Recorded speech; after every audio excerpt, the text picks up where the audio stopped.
Hello friends. இன்றைக்கி நான் ஒரு முக்கியமான டாபிக் பற்றி பேச போகிறோம். எல்லா ட்ரேடர்ஸும் ஃபேஸ் பண்ணுற ஒரு பிரச்சனை, ஈவன் மீ ஸ்டில் டுடே. என்ன பிரச்சனை அப்படிங்கிறது ஒரு சைக்காலஜிக்கல் ரிலேட்டடான கான்செப்ட் தான்.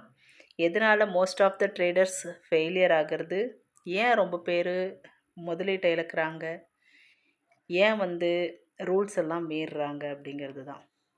நம்ம பிரச்சனைகளே ஃபேஸ் பண்ணுறது என்னன்னா, முக்கியமாக ரொம்ப பேர் மணி லாஸ் பண்ணிடுறாங்க.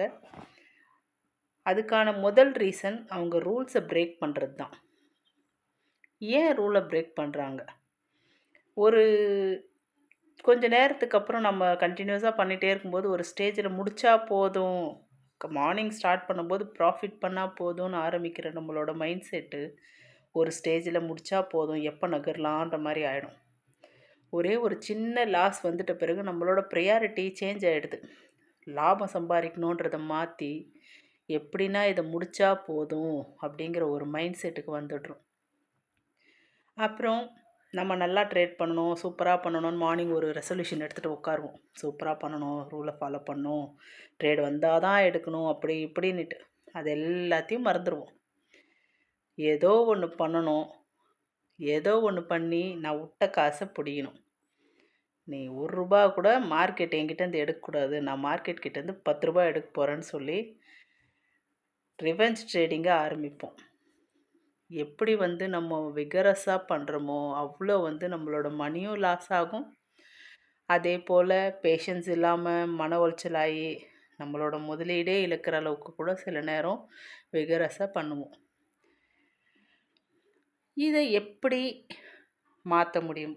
நம்ம ஃபஸ்ட்டு ஒரு ஸ்ட்ராட்டஜி பில்ட் பண்ணியிருக்கிறோன்னா அதை ஒபே பண்ணணும். நம்ம ஃபாலோ பண்ணுறோம், பண்ணாமல் இல்லை. எப்போ ஒரு லாஸ் வருதோ, நம்ம 10 முறை லாபத்தை தைரியமாக ஏற்றுக்கிற நம்மளால் ஒரு நஷ்டத்தை ஏற்றுக்க முடியறதில்ல. ஒரே கான்செப்ட் தான். அது 10 முறை நமக்கு லாபம் கொடுத்துருக்கோம், ஆனால் ஒரு முறை நஷ்டம் வந்தால் நம்ம அதை சந்தேகப்படுறதுக்கு ஆரம்பிச்சிருவோம். அதனால் என்ன பண்ணணும், ஒவ்வொரு ட்ரேடையும் ஜேர்னல் பண்ணுறதுக்கு ஆரம்பிக்கணும். ஜேர்னல்னால் ஒன்றும் இல்லை, நம்ம ஒரு டைரி போட்டு இந்த டேட்டு இத்தனை ட்ரேடு பண்ணேன், இந்த இடத்துல என்ட்ரி எடுத்தேன், அதே மாதிரி அதோடு சேர்த்து எழுதணும்.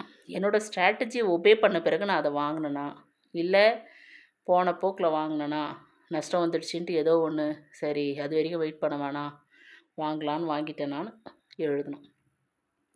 அது இஃப் எஸ் ஸ்ட்ராட்டஜியை ஃபாலோ பண்ணி வாங்கினேன், அதனால ப்ராஃபிட்டாக லாஸா, இல்லை ஸ்ட்ராட்டஜியை ஒபே பண்ணல அப்போ வாங்கிட்டேன், அப்போது ப்ராஃபிட்டாக லாஸா. ஒருவேளை ஸ்ட்ராட்டஜி ஒபே பண்ணாலும் சரி, ஒபே பண்ணலனாலும் சரி, நம்ம பண்ணும்போது தெரியாது. நம்ம அந்த ஜேர்னல் எடுத்து பார்க்கும்போது எத்தனை முறை நாம் ஸ்ட்ராட்டஜியை ஃபாலோ பண்ணாமல் விகரஸ் ட்ரேடிங் பண்ணப்போ லாஸ் பண்ணியிருக்கிறோன்றதை புரிஞ்சுக்கணும். அப்படி புரிஞ்சுக்கிட்டோம்னாலே ஃபைனலி நம்மளோட ஸ்ட்ராட்டஜியோட பவரை கண்டுபிடிச்சிக்குவோம்.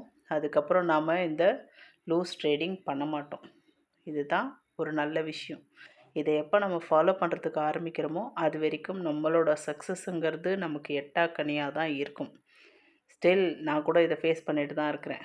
நல்லா பண்ணுவேன், அடுத்த நாள் நஷ்டம் வந்துச்சுன்னா வேறு மாதிரி பிஹேவ் பண்ணுறதுக்கு ஆரம்பிச்சிருவேன். ஸோ ஃபஸ்ட்டு நம்மளோட சைக்காலஜியை பில்ட் பண்ணாலுமே நம்மளோட ட்ரேடிங் ஜேர்னி ரொம்ப நல்லா பில்ட் ஆகும். நம்மளோட பேக்கப் அமௌண்ட்டும் நல்லா பில்ட் ஆகும். நம்மளோட போர்ட்ஃபோலியோவும் நல்லா வளரும். So grow your portfolio. Follow for more information. Thank you. Bye.